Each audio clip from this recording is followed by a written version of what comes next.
Hey guys, Justice Curry. This episode, I'm so excited for this one. I know I say that for every episode. I'm showing vintage, modern toy collections, buying, selling, all sorts of things under the sun, my opinions. But I'm telling you, this one, I just acquired something that has not been seen in the toy collecting community, specifically Masters of the Universe. It is like an ancient dig where an artifact was found, and it just, the chance of it gracing my collection now, and I get to share it with you guys. I'm freaking fan. I don't have words. And for me, not just cue the music.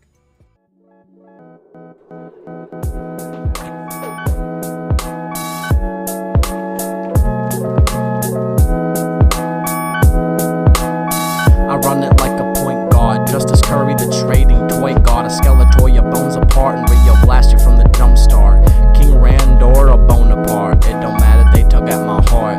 When I sit back in my chair and check out He-Man, to be like him, I wonder how it would be, man. To go back to a kid, I wonder how it would feel, man. To have Joes and MOTU, keep it real, man. I reminisce on days when I played, and days dazed in the haze as we laid in beds mama made with cold lemonade. Sun let off rays, drove by my lampshade. Think about it now when it all gets blurry, like a whiplash, all of the tears in a hurry. Remember. Alright guys, I'm telling you, you're going to enjoy this, I promise. I've talked about pre-production items in the past. I want to do a whole video in the near future dedicated to my shelf upstairs with the display cabinet and stories behind each and every one of these pre-production items I have. Some guys, what is pre-production? It's literally, I'm not going to go into the minute detail of it, but the stages of production for a toy line. So if you have, say, Donatello here, this just doesn't happen by one guy overnight. There is multiple processes from the concept, the idea, to drawing it, to giving it to a guy that's going to write down the dimensions of it, to a model maker physically making it, possibly out of clay or other things, someone fine-tuning it. There's so many darn stages before this becomes a reality. And when you collect long enough, there's different stages of collecting. One of the white unicorns, per se, is getting some of these one-of-a-kind or maybe 5 in existence items that didn't hold much importance back then, and sometimes were thrown out. But oftentimes some of the guys that worked on the line would save them, throw them in a drawer someplace, or give them out. Or as old men, collectors would reach out to them and say, hey, you worked on the G.I. Joe toy franchise. Do you have any old things associated with that? And then they get bought out by various people over the years in the 90s, early 2000s, and I've heard countless stories. But not a lot of times do new items from prominent toy lines surface. And this, my friends, something surfaced, and I can't wait to show it to you in a moment. I haven't talked a lot about this one. Part of my collection. This is not the one that I'm going to blow everyone's mind about, but this is obviously a Havoc staff, Skeletor staff, and I got it graded a number of years ago. Not because I'm a huge grading guy, although I like grading. I wanted to get it displayed in a nice case, have the provenance. And what is provenance, you ask? Well, certainly I'll tell you.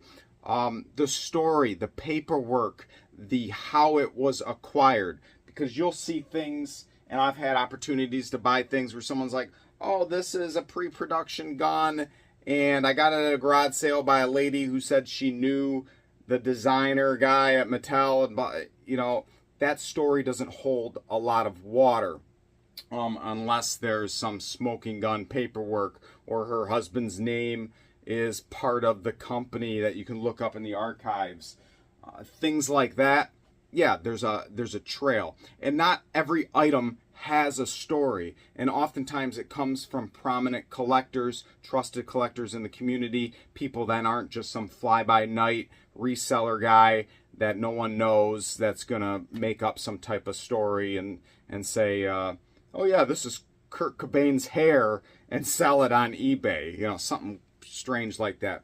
But this came from a prominent collector, pre-production primarily, one of my good friends, Peter LaRoe, or LaRose, I always say his last name wrong.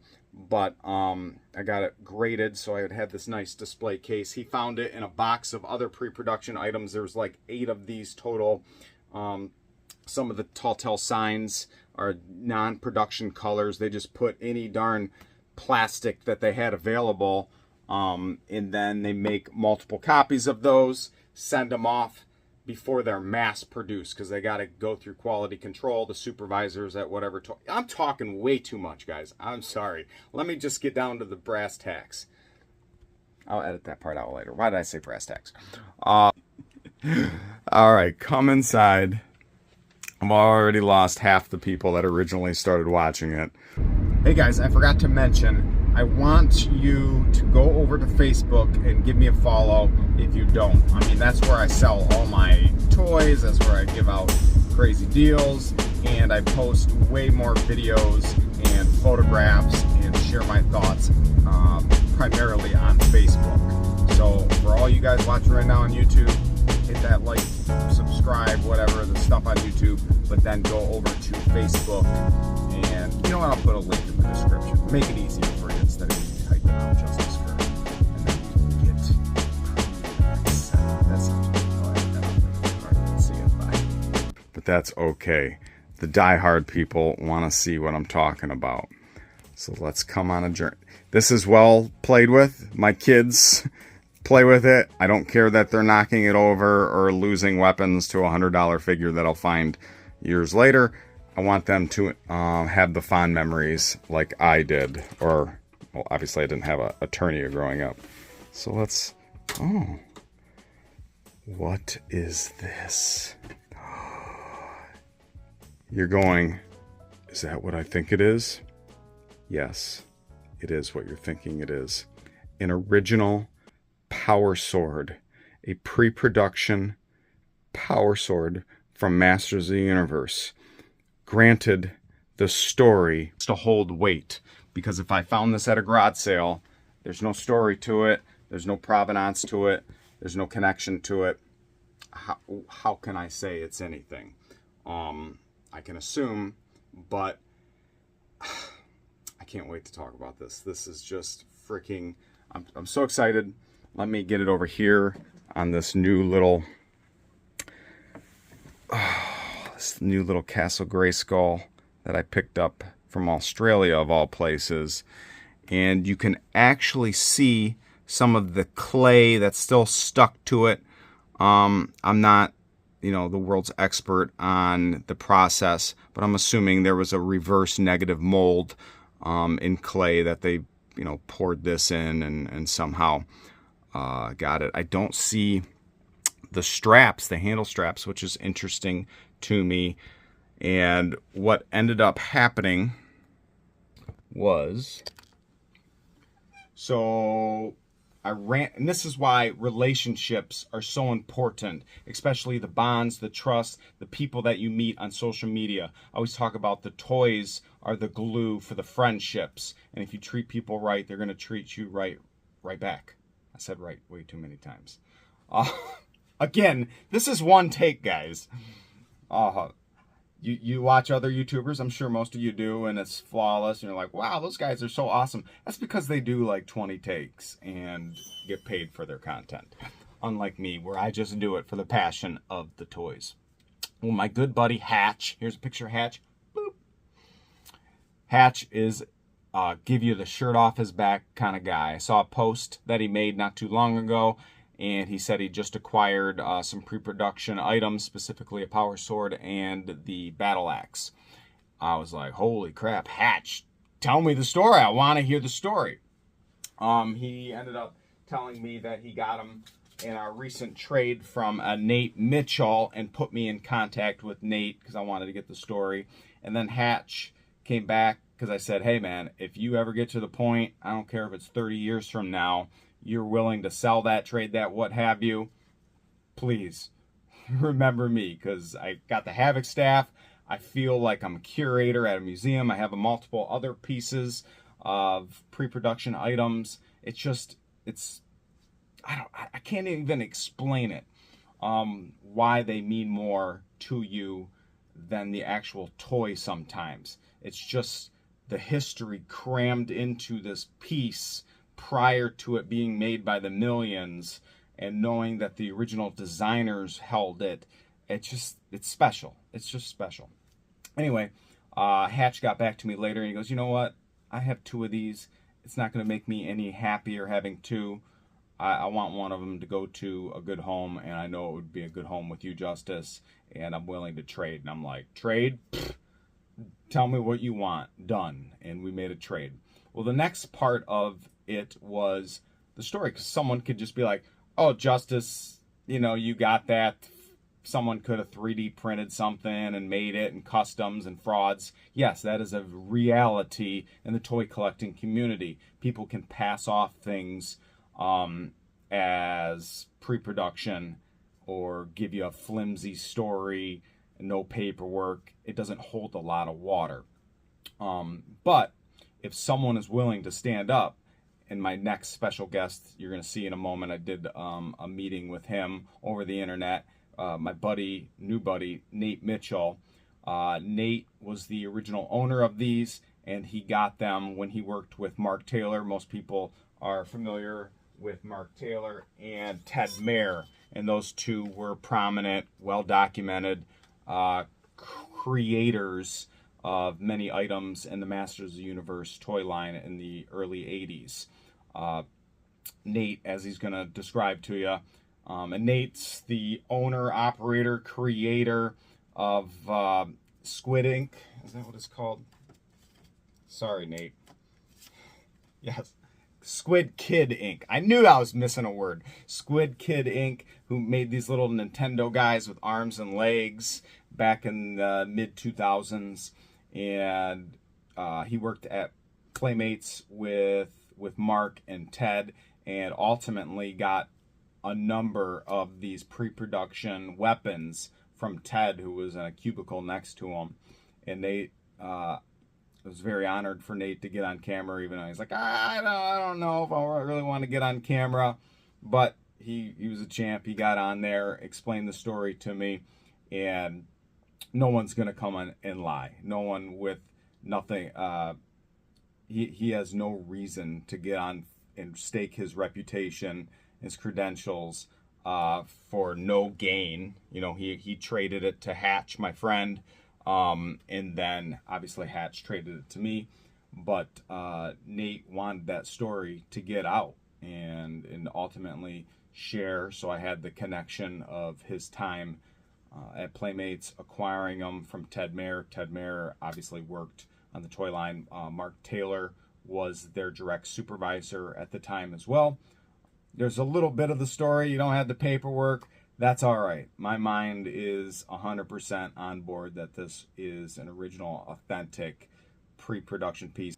Real quick sidebar, little tangent of a video. So after shooting this whole thing, I was in the editing process and a light bulb went off and I went, why haven't I tried to reach out to Ted Mayer, who Nate got these from? And maybe Ted could expand on the story, or maybe not, or say, oh, those were nothing, or who knows. I wanted to go to the very root of this, since it's such an important piece, and I didn't want there to be a thread of doubt in anybody's mind the importance of this find.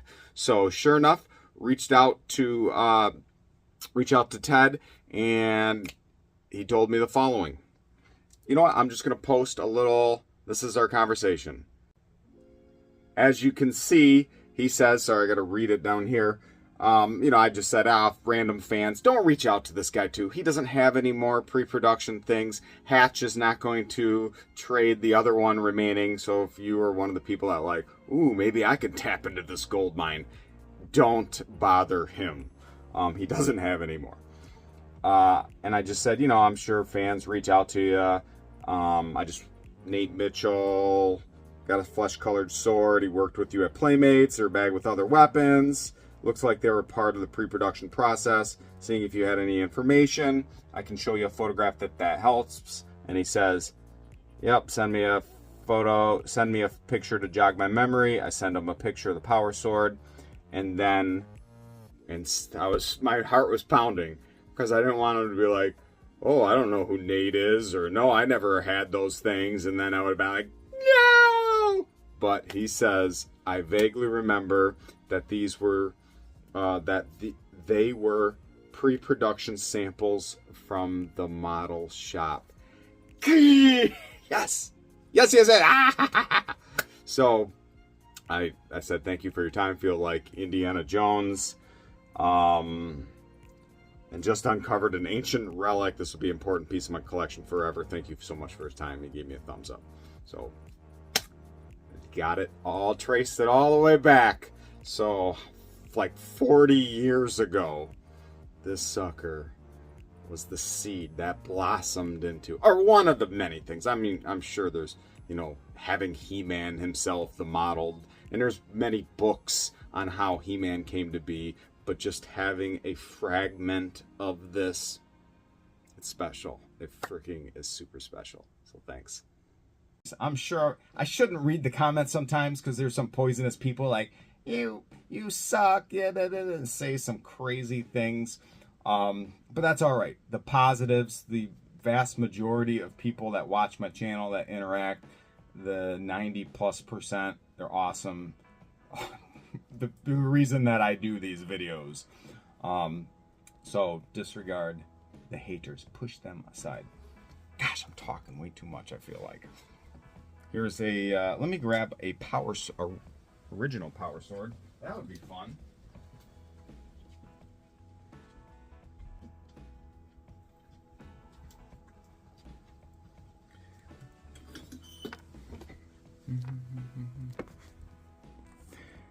Alright, my kids, like I mentioned before, already lost my original power sword, so I had to grab one from Thunder Punch He-Man, but that's A-OK.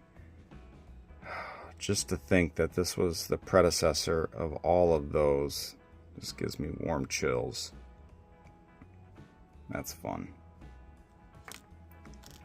Love it, love it, love it. Interesting note, there's no maker's mark, so this is probably in the very early stages of development before the different countries got involved in production and whatnot, because you can find different maker's marks on the back of the country that they're produced in.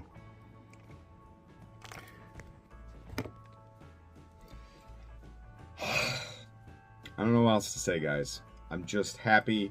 It's like I found the Ark of the Covenant and I get to share it with you and share my love of toys and just things that really aren't seen, and bring them to light. And some collectors, I've seen some epic pre-production G.I. Joe items in personal collections, but these guys don't want them photographed, don't want me mentioning what they are, whose they are, what have you, because they're just very private people.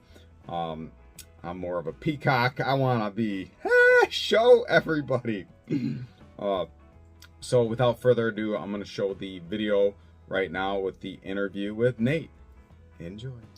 Hey guys, Justice Curry here. I want to introduce a very special guest, one of my buddies, Nate. How you doing, Nate? I'm surviving. Doing good. Doing good, actually. Surviving, as all of us in this crazy world. The reason I wanted to bring Nate on, as I already discussed previously, is I acquired a very important piece, one of my favorite pieces in the top 10 of my collection now. Because as you collect for a while, you kind of go to the white unicorns, and that's pre-production, things that were created in the very beginning before they were mass produced to the markets. And finding something very special, feeling like it belongs in a museum, and now I get to be the museum curator, is an important honor, and I love sharing it with the world. And I learned that Nate was the original owner of the said pre-production He-Man sword, and I kind of wanted to I got a little bit of the story, but I wanted to get the whole story on film for all of you, because I know if you're like me and you're watching these kind of things, that you'd probably want to know too. So enough of me jibber-jawing. Sorry, Nate. I'll turn over the microphone to you. Tell me a little bit about yourself. So My name's Nate Mitchell. I operate Squid Kids Inc. So with the He-Man stuff, there's a long history of He-Man with my life in a weird way, but I went to school at Otis. I graduated in '04, so it's been a while now. Straight out of school, I interviewed while I was in school with Mark Taylor and Rebecca Taylor during whatever, it wasn't even a senior show, it was before that, but I interviewed with them. They offered me and two other guys a 3-month like trial period job at Playmates Toys in Costa Mesa at the time. So me and one other guy decided to do that, and we did the 3 months. I think we both got hired. I definitely got hired. So I was working directly with Mark Taylor for, I think it only ended up being a year, maybe a year and a half, because he had knee surgery, all kinds of stuff, and then the company didn't like that. Whatever. Long story. I was working mostly on King Kong, the '05 Peter Jackson King Kong, so I was responsible for that. He helped a lot because it was my first job out of school. But what were you doing specifically at? I was managing the whole thing. So it was making sure sculpts got done, dealing with the engineers in Hong Kong. It was whirlwind. I was on the phone. It felt like all day. It was to the point where I remembered phone numbers. I was calling people that much. So. Oh, I know. Yeah. Do you still remember your? I'm sure you do. Like your best friend from high school's phone number, your personal phone number, those kind of things. Yeah, phone number from a town nobody lives in anymore. Like none of my family lives in anymore. It's wild for sure. So I worked with him really closely, and then Ted Mayer, we shared an office, me and him and one other guy. It was a pretty big office, and he sat next to me, and he was mostly working on Ninja Turtles, like the '04 release of Ninja Turtles, doing all that stuff. I helped out a tiny bit, but not much. You were just a kid. How old were you?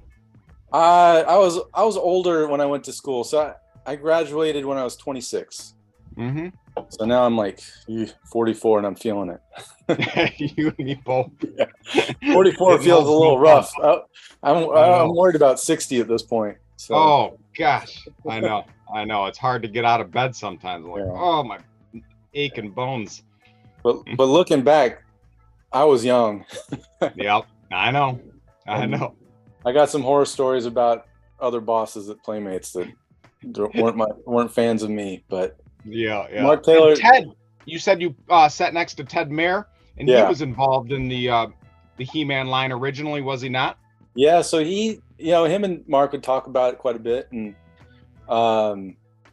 he brought in like old drawings that Mark did, because honestly I feel like Mark didn't like talking about it all that much. Because there's some contention about who created what and all that. And being in the industry, I kind of see how people get territorial for sure. And the way I see it, there's drama there. Who created He-Man and whatnot? And what's the other guy's name? Is it Sweeney?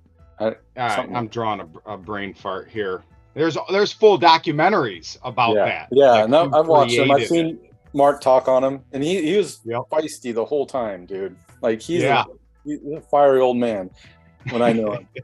And God bless his soul. He unfortunately passed away a year or so ago. Yeah, and I can see that Mark created the design for him for He-Man, and then the other dude came up with the name He-Man. Yeah, cooperative. Yeah, and so it depends on what ownership you want to claim on it, because I've worked with marketing guys that claim they worked on these toy lines, that they did the marketing on it, but they didn't do any of the design or real work on it, but they claim that that's their toy line. So you know, I don't know if They it's want that semantics little or what. badge. Yeah. I know. Mhm. So they'll claim ownership over it, whether they were really involved or not. But Yep. they were, because that was their job. So that's what they were assigned to do. And so there's a level of ownership there. Just creating is a term that I don't know. It's different. But anyway, Yeah. that's my opinion on the thing. I'm sure we could talk for hours about Yeah. that and all the old war stories and whatnot. Now, so Mark was your boss. Yeah. Ted was your kind of coworker, or was he your Yeah. boss? We're both designers at the Yep. time. So So they would bring you said one of them or both of them would bring in like pre-production, original artwork, concept drawings, and then eventually some toys or parts of them. yeah, he brought in like big printout. I don't know if they couldn't have been originals. They had to have been printouts. It was I can't remember if it was Torak or there's some weird name that wasn't He-Man, but it's an image of essentially He-Man with a version of Skeletor in the background. And Yeah. I think they've shown it in some of the documentaries. So they brought They in definitely have. Yeah, Mhm. Ted brought in that to show me and talk about it. And he brought in the swords, and I think it was an axe and a mace and stuff. And Yep. and he was showing me those, and he's like, yeah, you can keep them if you want. It's like he didn't have a whole lot of attachment to it, but he Mhm. obviously did because he kept it for what 30 some years. Right. But, Right. You know, Oh. I shared an office with him. We got along really well. Ate lunch, you know, every day together. You know, Yep. and Yep. he's a great jazz player, and I'm not into Was he? jazz, but he's a great jazz player, and he likes RC airplanes. So we went to his house one day, and he let us fly some RC airplanes of his, which I've was always cool. wanted to do that. Yeah, I've never got to do it except for that day, so that was cool. Yeah. And That's awesome. but he's cool. He's just a old British dude, proud to be Yep. British. That's fine. So you acquired a handful of these, like the battle axe, this power sword, Yeah. and and then eventually you traded or sold some of them. Yeah, so my buddy Hatch, I know he's into everything 80s, it seems. Yep. He is, and that's who I got this from, who put me in touch with you. And Hatch is just a freaking stand-up guy. I mean, I'm sure if he had the DeLorean and could go back to the future, he'd probably go back and live in the 80s. I saw him last weekend, and he was full decked out in 80s gear. He's an awesome guy. I was a little jealous of the toy show you guys got to go to. Yeah. I feel like they don't have them out here, but maybe they do, and I just don't want to go to them. What? Where are you living now? In Torrance, California, so LA area. Oh, nice. And I don't care to go to LA if I have a choice. I've never been.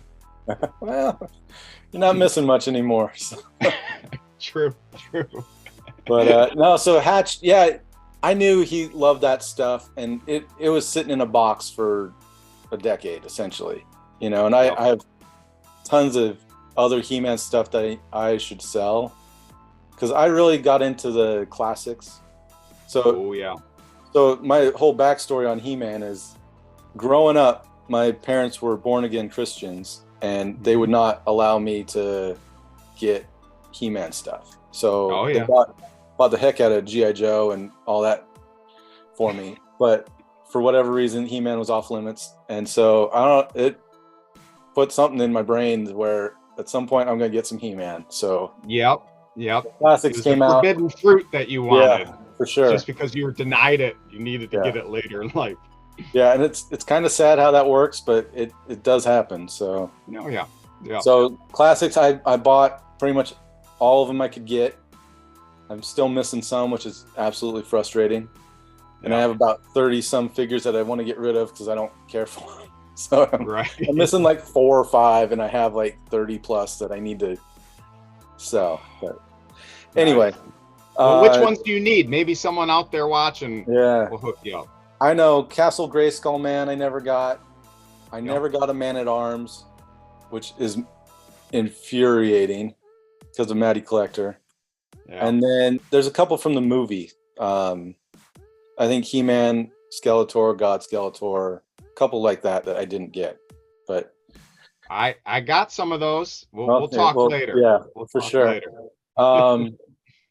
So yeah, he had some, I don't know, he had some crazy Stegosaurus bone toy, like skeleton toy that he posted that he got from a trade. And my boys and me like dinosaurs a bunch. And Stegosaurus is my favorite right now. And I asked if he wanted to trade something for it or whatever. And I was going through all that He-Man stuff, and I was like trying to give him something, give it to a home that would appreciate it a little bit more than me. Cause I'm surprised I got rid of it. Like I'm a hoarder. Yeah. Like most collectors. I know this is my nice area. I got bins and bins. I can barely walk into my storage inventory area. And our wives are all blessings because of the tolerance level they have. So. I know. Well, and I don't know if I ever showed you this. This is a pre-production Havoc staff. Oh, so wow. Now having the Havoc staff and the Power Sword both pre-production. That's amazing. I'm telling you, the top 10 items in my entire collection that I love the most are right here. It's very special to me. That's great. Because I would have put it in a display case and it would have sat there, and I could have talked to somebody about it at some point, but you know, it deserved a better home than what I was giving it. No, and I'm so ecstatic, and I really appreciate you coming and telling me kind of the history and how you acquired it at Playmates. I see a lot of art in the back. Is this stuff that you've personally done or things you purchased? It's mostly, let's see, stuff my friends have done or other artists. It's my desk. So that's what I look at while I sit and occasionally draw or do stuff. And then, that's the clean version of it. You look down and it's stacks of disaster. Oh, I know, dude. You don't have to explain anything. I get the constant struggle of collecting and buying and running out of room. I mean, literally running out of room. My wife wants me to sell stuff before I buy new stuff, and I have a hard time partying with stuff. And then you can't find people that are willing to pay a decent price a lot of times. Yeah. You take stuff to eBay and you're just gouged and I always explain to people, like, if you sell $100 item on eBay, 15% is taken right off the top. So that's now you got $85. And now at the end of the year, everyone's going to be hit with the IRS 22% from the $100. So now subtract 22 from 85. Oh, wow. I got $60 now for a $100 item. Yeah, it's tough. It is. And finding direct to consumer like purchases is really tough too. Like I was ready to sell a ton of stuff, and Hatch was trying to help me with it, and he found people that were essentially resellers. I was like, I don't really want to sell to a middleman that's gonna, wants the stuff at half price to then make a profit. I'd rather go direct to a collector, but that's tough too. Like it's a give and take, because I buy collections constantly, and it's a lot of times from guys that start trying to maximize their dollars, which I go, sell them individually, you'll maximize, but you're going to run into headache upon individual headache. It's very difficult because of people returning or wanting this or negotiating each. So sometimes people are like, just take it all. Because I say time is my most precious commodity. Time is more important than money to me.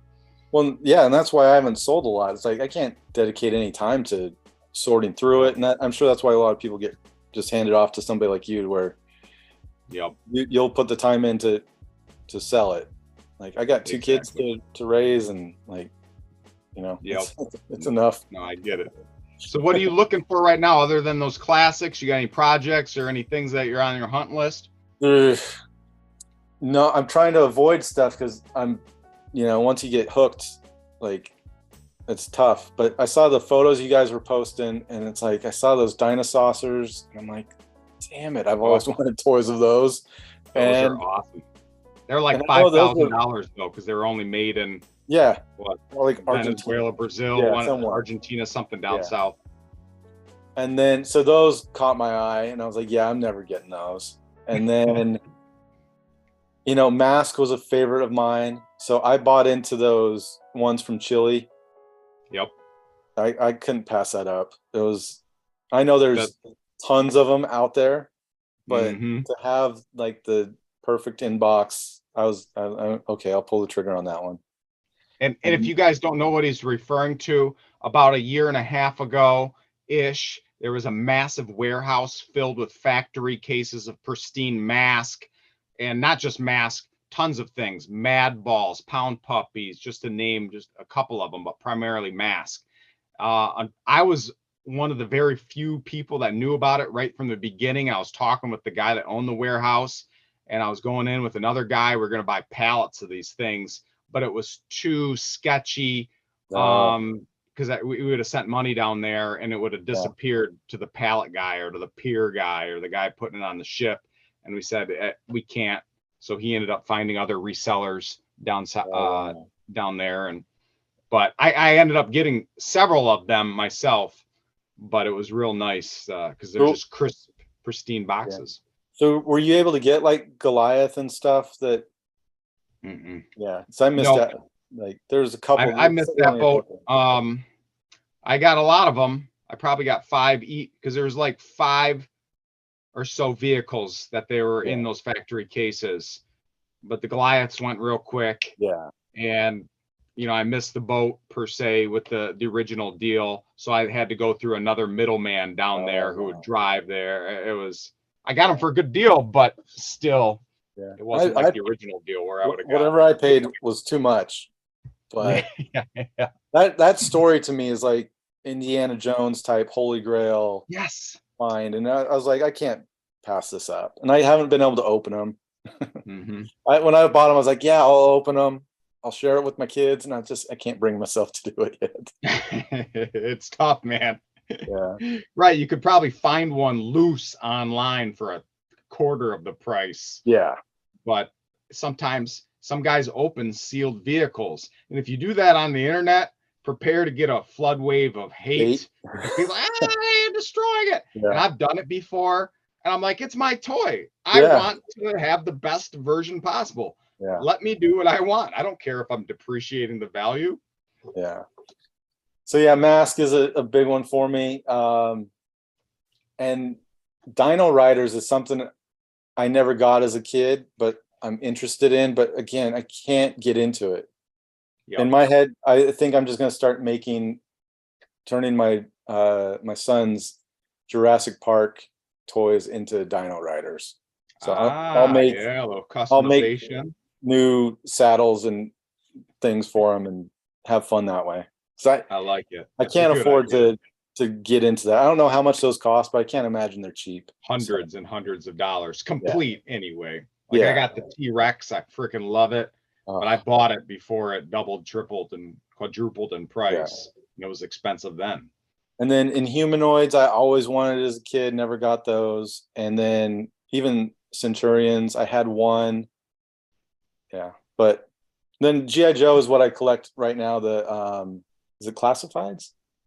The the bigger ones. So those guys are really draining my wallet right now, killing me.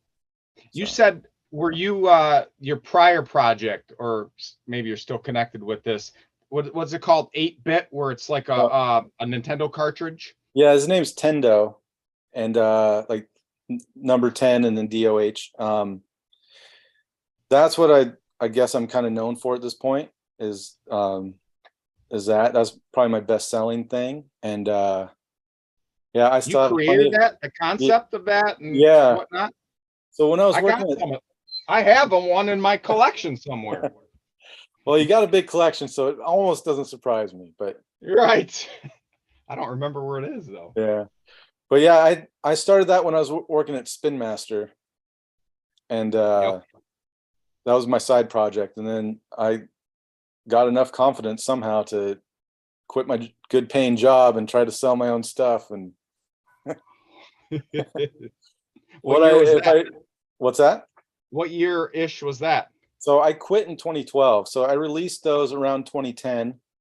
Yep. And then I I quit my job in 2012 and spent, years doing conventions and online sales and small distribution, and it went well, went great for a while. I did a deal with Loot Crate, which was good and bad. The first project, they, talk about rarity. Like they made so many of my little mini Nintendo figure that you could build a skyscraper out of them, I believe it. Oh yeah. Hundreds of thousands of them, bro. Oh yeah. I think at the time it was over 400,000 of them, which is bonkers to think. And before that, I was making like 10,000 for a whole run of blind box. So that was divided up between 16 styles. And the rarity, I made the rarity way too difficult because I was winging it. I didn't know what I was doing. Right. I was just making it up and trying to follow what other people have done. And I made the rarity too hard for the gold ones. And so I only made, out of 10,000 units, I think I only made 125 of each gold one, which is my goodness, microscopic, right? So of the gold one, of the Loot Crate one, they made 25,000 units. Oh, yeah. So to compare my one gold one to their 125 to 25,000 is different, way different. But then you'll get people that just want that Loot Crate one and not the one that's only 125. Go figure. So the rarity doesn't necessarily matter either. It's a weird thing. So anyway, that's a whole another story of how we could talk about the blind boxes and the rarities and but even dealing with Loot Crate and their demise and it's interesting. A lot of stuff happened. Well, I can hear my wife yelling upstairs because I'm going to have the kid patrol running down and ruining my video. But again, I wanted to thank you for telling the story on this wonderful piece of history. Yeah, I'm still kind of surprised I gave it away because I have the Moss Man deodorant from Comic-Con, but I give away the the prototypes of a power sword. But whatever. Yeah. But at least it went to a good home. Hatch is a fantastic, kind-hearted guy. I'm a okay guy in most people's opinion, and I'll definitely cherish it for years to come. All right, awesome, man. I'm glad you like it. Thank you, Nate, for taking your time to do this. I appreciate it. Yep, no problem. Happy to do it. All right, see you guys.